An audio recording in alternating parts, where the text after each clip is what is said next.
and welcome to the live stream, whether you are joining live with us now or if you're catching us on the replay. So today I'm going to be talking about, a really good topic. So today I really want to tackle the topic of what happens when you take a break from YouTube, right? Does it hurt your channel? Does the YouTube algorithm banish you into the dark depths of the internet? How does it impact you as a creator when you're trying to grow a channel on YouTube? So that's what I'm talking about today. Really excited because I think this is a real topic for everyone. So I'm, just pumped to talk to you about it today. So for those of you who don't know me, my name is Sara Nguyen, and I help you build your business using video on social media with ease. Now, whether you are joining live with us now, thanks for being here, or if you're catching the replay, please leave a comment in the chat or in the comments below if you have any questions, and I'll answer them at the end of the live stream as well. And any resources that I mention, as usual, I'll put them in the description as well. So before we get started, I have to say I'm more excited today than usual because today is also my birthday. So I'm spending a little bit of time on my birthday with you guys today. So I'm really excited. So happy birthday to me, and thanks for joining me if you're here today and helping me have a really, really great day. So let's get right into today's topic. Now, when it comes to taking a break on YouTube, I see a lot of creators say, oh, I'm taking a break from YouTube, but I've scheduled out videos for the next 6 weeks. So, I will still be technically releasing videos.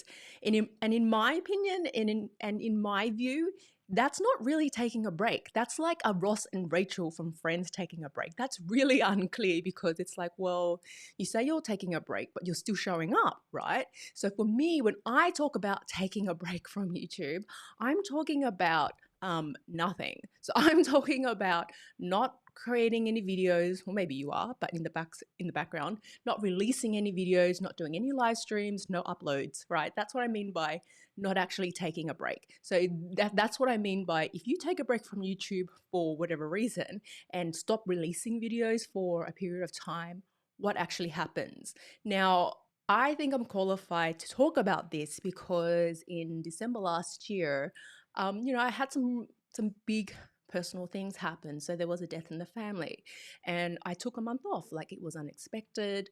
I needed to take time off to deal with everything that was happening.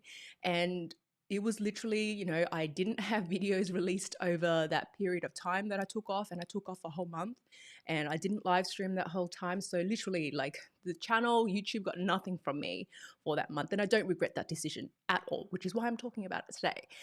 So with that said, I don't regret that decision. I was going through a really difficult time and I didn't want to show up as I was going through this moment in time. So I'm going to talk a little bit about, what that looked like for me in terms of how it impacted my channel. And I think it's really important that we dig into the myths and the misconceptions behind taking a break on YouTube. So when it comes to, should you take a break? How's it going to damage your channel? This idea that the world's going to end because you're taking a break from YouTube, releasing from YouTube. I think there's a couple of misconceptions. And the first one is that if you take a break from YouTube, your channel's going to tank, right? It's not going to survive. You have to keep releasing. You have to keep, hustling, which I really don't like, this whole hustle culture. So this big misconception that if you take a break from YouTube, your channel is going to tank. That's number one. The second myth that I hear all the time is the YouTube algorithm will punish you. You need to keep releasing consistently. Otherwise, they're going to stop showing your videos, right? And we're going to show you what actually happened to my channel in a moment. And the other thing that I hear is that subscribers will get angry and they will forget you. And let's talk about that as well. So that myth that your subscribers will not forgive you for taking time out because you need it.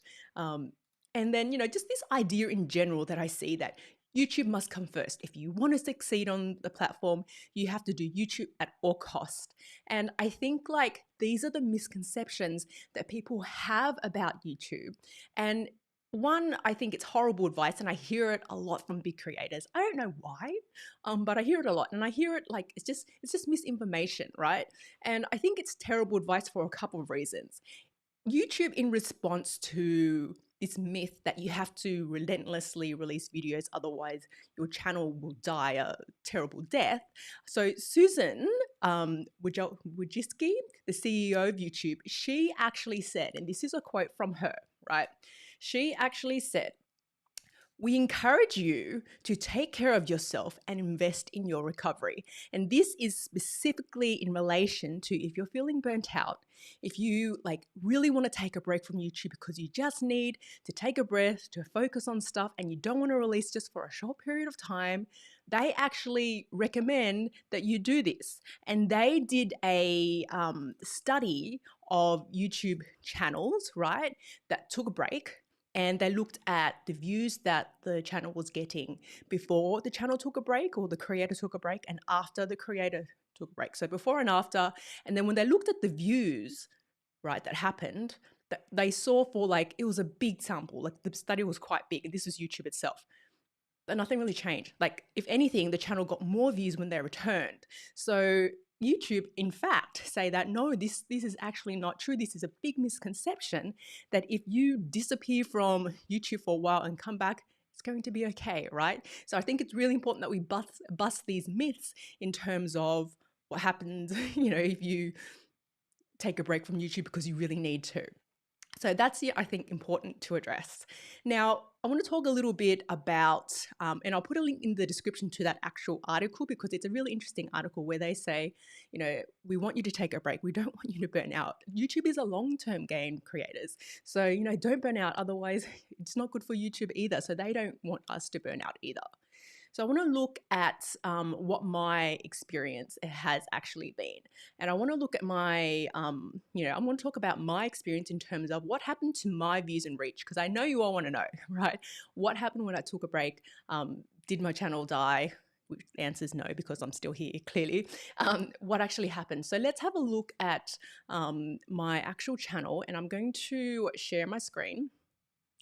And this is a sneak peek behind my analytics, right? So if we have a look at my analytics here, you'll see like this is December, and the last video that I released was the 23rd. I actually think that's the 24th. This is US time. So it was actually Christmas Eve. That was the last time I did videos.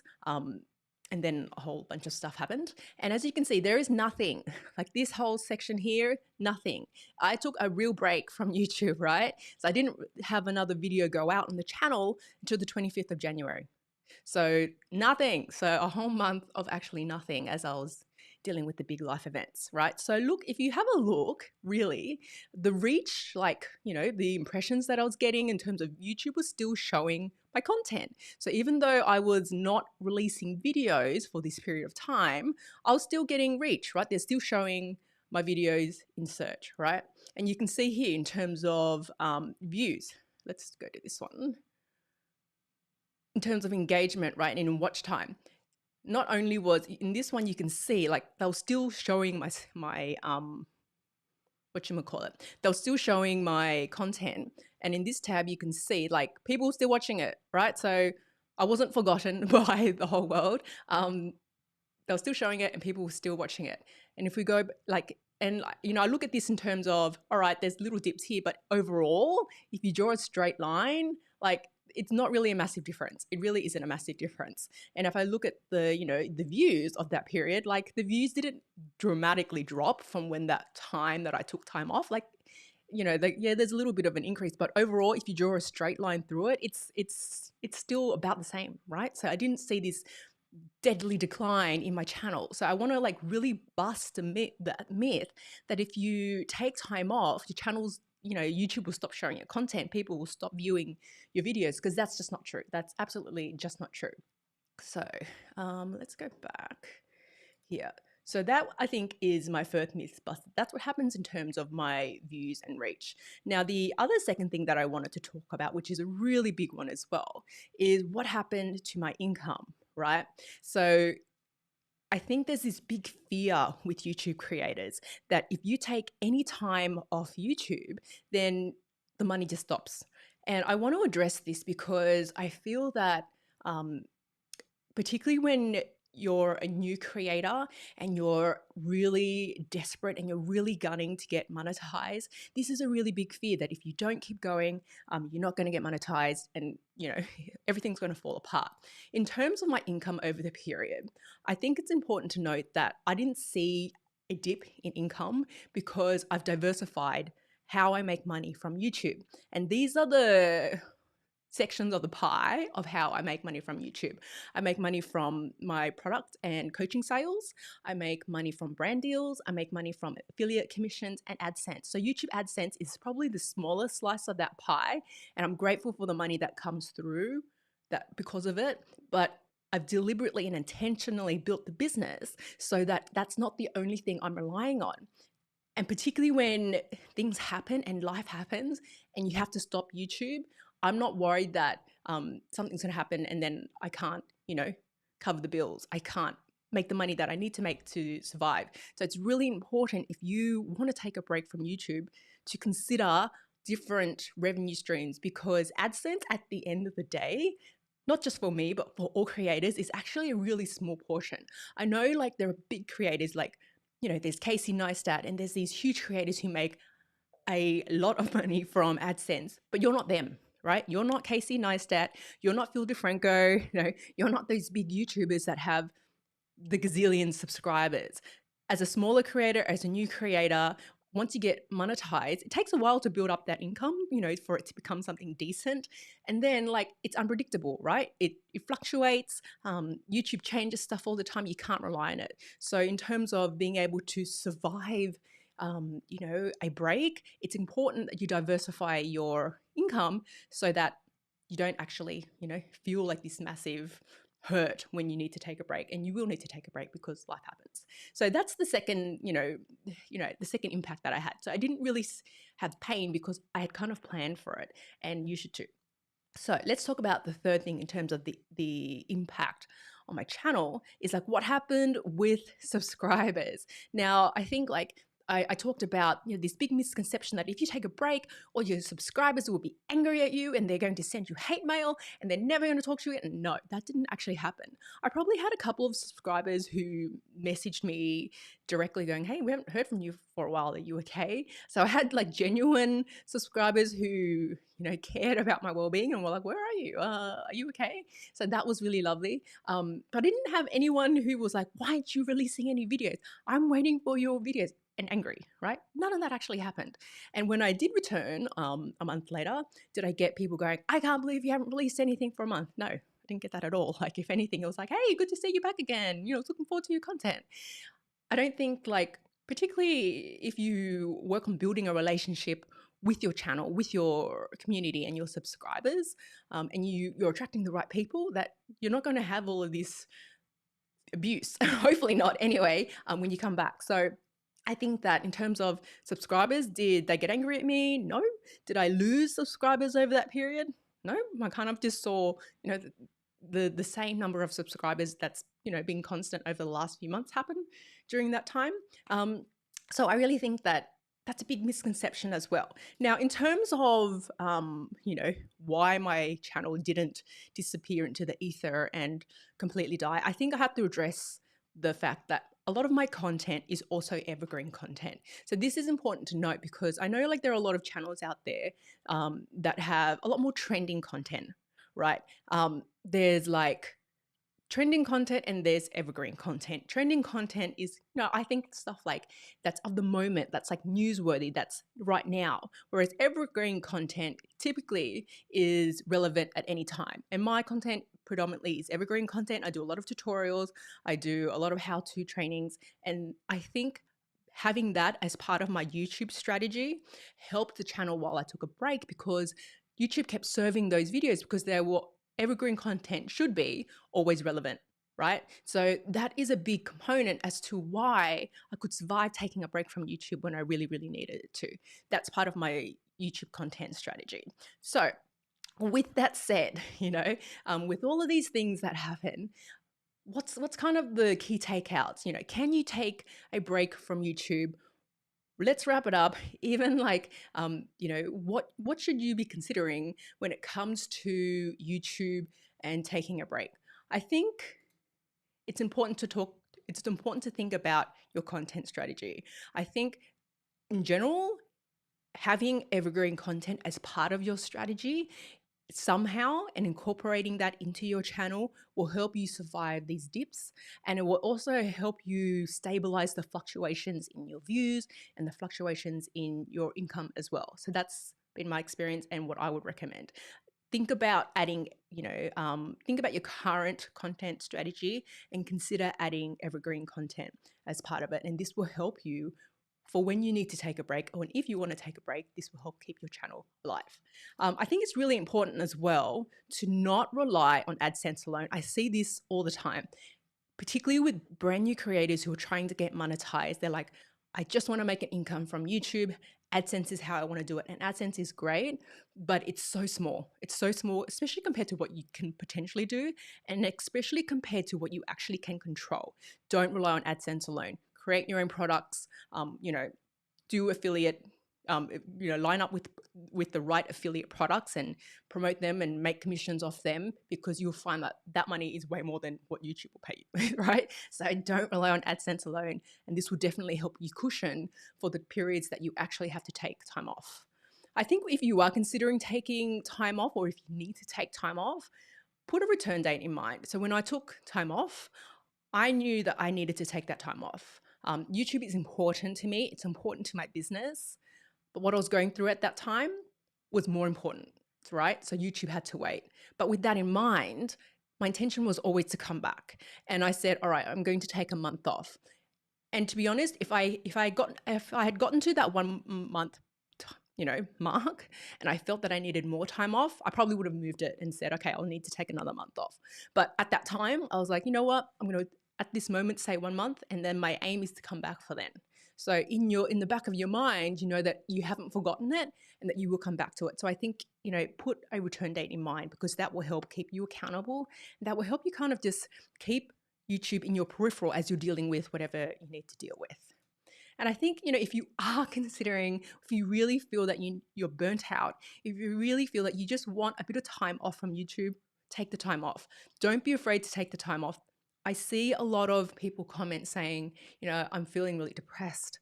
I'm feeling really like burnt out, particularly with everything that's happened in the last year with COVID and a lot of it, right? People are feeling burnt out. People are exhausted, and it's okay to take a break from YouTube. And I think that, this hustle culture of, you need to show up no matter what. I would rather see you take a couple of weeks off to a month off so that you can recuperate, you can recharge, you can refocus, and then for you to push through and put out content, one that probably isn't your best because you're not in the right headspace. And, your state of mind is such a big part of you being able to deliver content confidently and for it to be something that you're proud of. So I'd rather see you, take that break so that you can come back refreshed and to do an amazing job on your actual channel. So I think it's really important that you honor yourself and you honor your needs. And if you are feeling whatever is going on, you are allowed to take a break from YouTube. Your channel is not going to tank, and you're going to be okay. I saw someone wrote that, they took 6 months off YouTube because they were feeling really depressed and really burnt out. And when they came back, they felt that their channel, struggled, and they saw a dip in views. They saw a dip in a lot of it. And my response to that was, if you felt that you were so burnt out that you needed to take 6 months off, trying to push through those 6 months in that state, your channel probably would have seen a decline because the content wouldn't have been great anyway. So I'm more proud of that person for taking that time out and honoring themselves and then coming back refreshed and then pumping out content after that period, then trying to push through it and trying to struggle through it and just being so unkind to yourself. So that's my little advice. Take the time off, come back, and everything's going to be fine. So that basically wraps up today's live stream. It's a little bit different than the content that I usually present, but this was something that is really real. This was something that was real for me. And, I hope that in showing you that behind the scenes of my analytics, that the views and the reach and the watch time didn't die in that period that I took off, that you can have the confidence that you can take time off and you'll be all right as well. So with that said, if you found this video useful, please give me a thumbs up and subscribe to the channel if you haven't already, where I do lots more tutorials. There's going to be a little, you might have got a taste of it now, but I'm going to be doing a lot more YouTube related content on growing as a channel and growing as a creator as well. So subscribe if you haven't already and hit that little like button for me. That I really appreciate that. And I'm going to put a link in the description it's a new freebie that I've created. So I have created a blueprint called the Thriving YouTube Creator Blueprint. And it really is a framework to help you go from confused and overwhelmed to becoming a thriving creator on YouTube. And it's the steps that I've taken and the steps that I've, I guess, formulated that is required to help you really thrive and succeed on the platform. So I'm going to put a link to that in the description so you can grab a copy of that. That is free. Thank you everyone for joining me today, and have a wonderful day, and I'll see you in the next live stream. Bye for now.